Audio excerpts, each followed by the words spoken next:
The unexplained mystery Hindi में आपका स्वागत है, जहां हम बात करते हैं अद्भुत, रहस्यमयी और अलौकिक घटनाओं की। अगर आप इस चैनल पर नए हैं तो जल्दी सब्सक्राइब कीजिए और बेल आइकन को दबा दीजिए।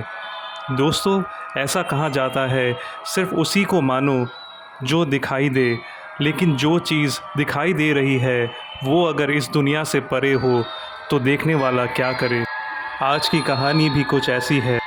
दिल्ली के द्वारका सेक्टर 9 मेट्रो स्टेशन के पास एक हॉन्टेड या भूतिया पेड़ है, जिसके आसपास एक औरत की अतृप्त आत्मा भटकती है।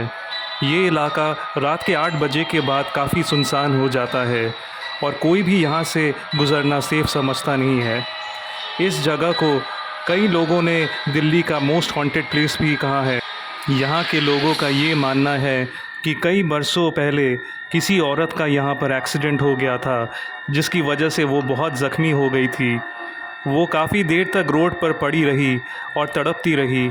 उसने लोगों से मदद मांगी, लेकिन कोई भी उस बेचारी को बचाने नहीं आया। लोग सिर्फ उसकी ऐसी हालत देख के चलते गए और कोई भी उसकी मदद करने के लिए रुका नहीं। आखिरकार उस औरत की वहाँ पर मौत हो गई और तब से ये जगह हॉन्टेड है। ऐसा कहा जाता है कि उस पेड़ के पास एक औरत की आत्मा सफ़ेद कपड़े में भटकती दिखाई देती है और वो राह चलते लोगों को परेशान करती है। इससे जुड़ी एक बहुत ही डरावनी कहानी है पूजा की। पूजा एक कॉल सेंटर में काम करती थी और वो रोज़ देर रात को नाइट शिफ्ट करके घर लौटती थी। पूजा का घर द्वारका सेक्टर 9 से सिर्फ 15 से 20 मिनट की दूरी पर था। नाइट शिफ्ट होने के कारण पूजा को कंपनी से कैब मिलती थी, जो उसे घर तक छोड़ देती थी। अक्सर पूजा का ड्रॉप सबसे लास्ट में होता था, जिसकी वजह से कंपनी का एक गार्ड भी गाड़ी में जाता था।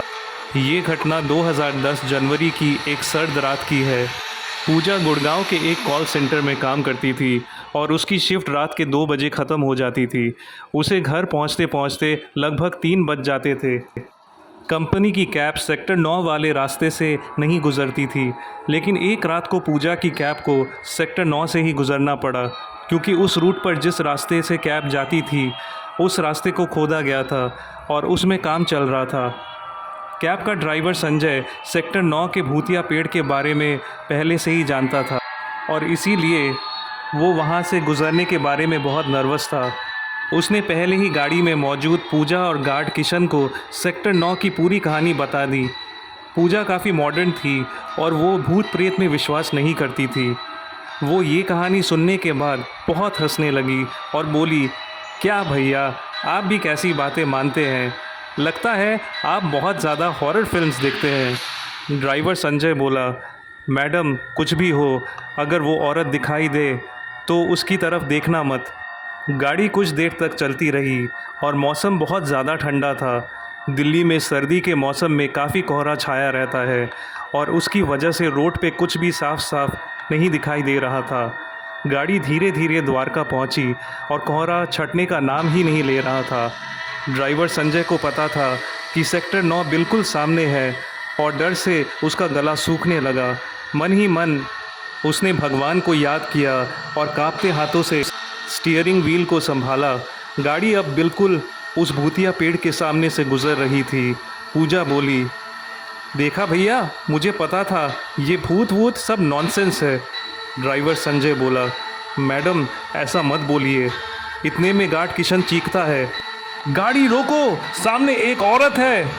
ड्राइवर संजय ने गाड़ी को नहीं रोका और एक्सीलरेटर को तेज़ दबाते हुए गाड़ी को और तेज़ चलाने लगा। पूजा चिल्लाई, पागल हो गए हो क्या? गाड़ी रोको, एक्सीडेंट हो जाएगा। लेकिन संजय नहीं रुका और गाड़ी को उस औरत की परछाई को चीरते हुए बिल्कुल आर पार ले गया। ये दृश्य देखकर पूजा और गार्ड किशन के रोंगटे खड़े हो गए। उन्होंने पीछे मुड़ के देखा तो पीछे कोई भी औरत नहीं थी। फिर एकदम अचानक गाड़ी के दरवाजे पर दस्तक हुई और बहुत ज़ोर ज़ोर से कोई गाड़ी के दरवाजे को पीटने लगा। ड्राइवर संजय ने बोला, कोई गाड़ी से बाहर मत देखो। लेकिन तब तक पूजा अपने बाईं तरफ सर घुमा चुकी थी और जो उसने गाड़ी के शीशे के बाहर देखा उससे पूजा की चीख निकल पड़ी। उसने देखा सफ़ेद लिबास में एक बहुत डरावनी औरत चलती गाड़ी के साथ भाग रही है। उसके बाल खुले हुए थे और वो गाड़ी के अंदर घुसने की कोशिश कर रही है। गाड़ी तब 120 किलोमीटर की स्पीड से चल रही थी। पूजा ने अपनी नज़र उस औरत से हटाई और आंख बंद करके श्री हनुमान चालीसा का जाप करने लगी। ऐसे ही 1 से 2 मिनट के बाद सब कुछ शांत हो गया और ड्राइवर ने अब गाड़ी की स्पीड नॉर्मल कर ली। गाड़ी में सबके पसीने छूट गए सर्दी की रात में।